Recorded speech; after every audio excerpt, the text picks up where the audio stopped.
Listen up, Falcons fans. I just received bombshell information that's going to shake up the entire NFL landscape. And when I say this, you can be sure what I'm about to reveal will have you completely glued to your screen for the next 9 minutes. We're talking about contract situations that could radically transform the future of our beloved Atlanta Falcons. And folks, this tea is boiling hot. Before I drop these mind-blowing revelations, let me tell you something. Our general manager just held a press conference that left everyone's jaws on the floor. When questioned about contract situations, he gave answers that, well, let's just say they weren't your typical evasive GM responses. The way he dodged certain questions? My goodness, the implications are massive.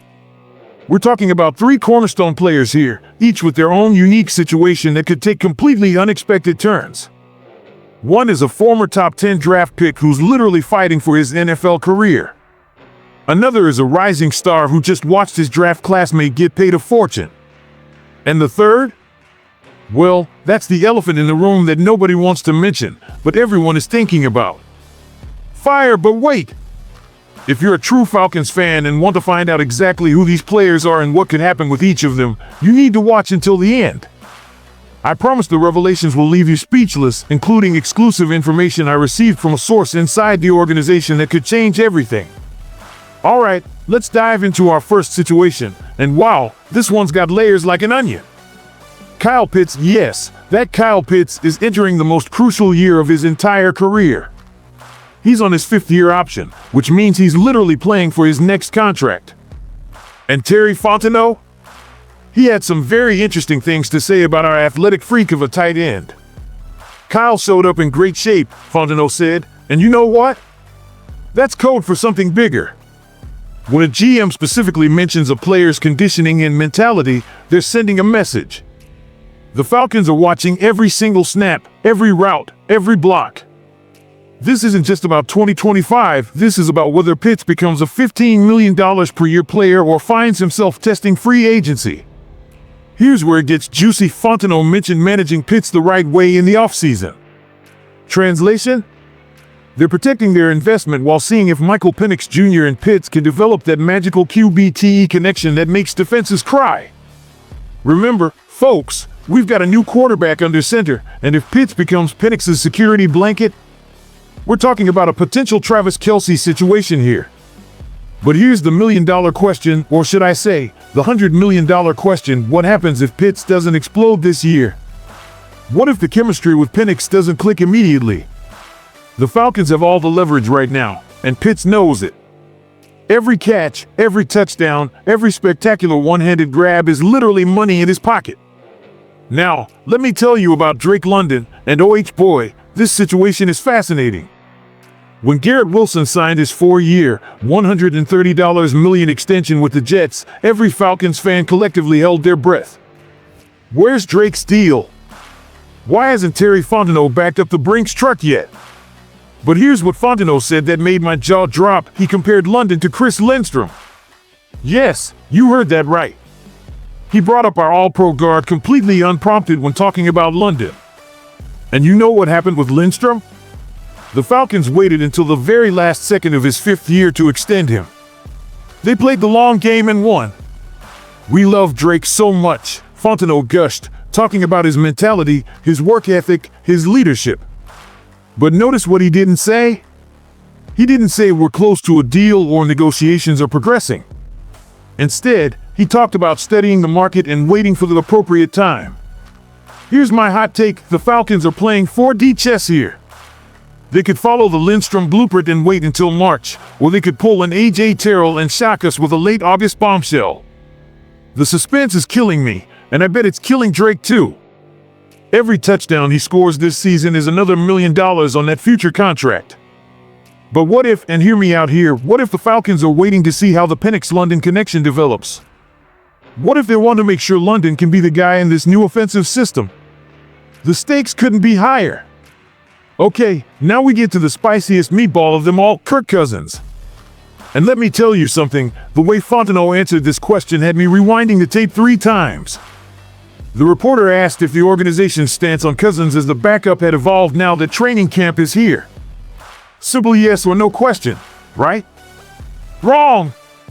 Fontenot went on this whole spiel about Cousins being professional, about making the team better, about studying other teams. But you know what he didn't say? He didn't say, yes, Kirk is our backup and that hasn't changed. Outside, it's a lot more of a deal than it is in the building, Fontenot claimed. But I said, really? When you've got a veteran quarterback making serious money sitting behind a second-year player, that's not just a footnote, that's a headline waiting to happen. Here's what's really going on. The Falcons are in the most awkward situation in the NFL right now. They've got Cousins, a proven veteran who could start for half the teams in the league, collecting checks as a backup. Meanwhile, injuries are piling up around the league. Teams are desperate for quarterback help, and the Falcons are sitting on a golden trade chip. Fontenot talked about making moves and acquiring players to make the team better. Reading between the lines? That sounds like trade talk to me. Could the Falcons flip Cousins for draft picks? Could they package him in a deal for a game-changing defensive player? The possibilities are endless. But wait, there's more. Fontenot mentioned other players in contract years: Tyler Allgeier, Troy Anderson, Arnold Ebiketie. These aren't just role players, folks. These are guys who could be huge pieces of our future or trade bait for bigger moves. Allgeier has been our bruising backup running back, but what happens when his rookie deal expires? Anderson has shown flashes of being a defensive cornerstone. Is he worth a long-term investment? And Ebiketie? Don't sleep on the pass rusher who could be due for a breakout year. The Falcons are juggling more balls than a circus performer right now. Every decision cascades into the next. Extend London? That affects the Pitts negotiation. Trade Cousins? That changes the backup quarterback market. It's all connected, and Fontenot knows it. Here's my theory, and buckle up because this is going to blow your mind. The Falcons are orchestrating a complete roster revolution, and these contract situations are just the tip of the iceberg. They're not just building a team, they're building a dynasty. Think about it, they've got Penix as the quarterback of the future. They're evaluating which weapons deserve long-term deals. They're sitting on valuable trade assets. This isn't random, this is calculated. Fontenot kept emphasizing communication with players, keeping them focused on the present. You know why? Because he's got a master plan that probably involves some tough decisions. Not everyone wearing red and black today will be here next season, and he knows it. Let me break down the timeline that's keeping Fontenot up at night. Training camp battles, every practice matters. Penix throwing to Pitts in London isn't just preparation, it's an audition. The chemistry they build now determines million-dollar decisions later. Preseason games, these aren't meaningless exhibitions anymore. Every target, every reception, every touchdown is being evaluated. Will Pitts dominate? Will London prove he's worth top receiver money? The pressure is insane. August 31st, the day that changes everything. Will we see a London extension before the season? Could the Falcons shock us with a Cousins trade? Or will they play the waiting game like chess masters? Regular season, this is where rubber meets road. Every game becomes a contract negotiation played out on national television. One breakout performance could swing negotiations by millions. March 2026, the ultimate deadline. Fifth-year options expire, free agency looms, and decisions must be made. Will Pitts be a Falcon for life? Will London get his bag?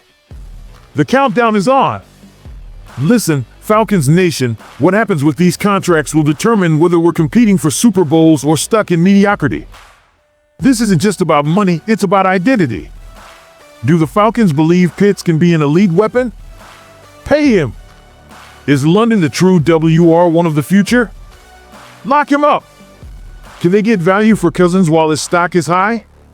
Pull the trigger. Every decision sends a message to the locker room, to future free agents, to the entire NFL. Are the Falcons serious about winning, or are they penny pinching? The next few months will tell us everything. Falcons Nation, we're standing at the crossroads of greatness. These contract situations aren't problems, they're opportunities. Opportunities to build something special, to create a culture of winning, to bring the Lombardi Trophy to Atlanta. Go Falcons!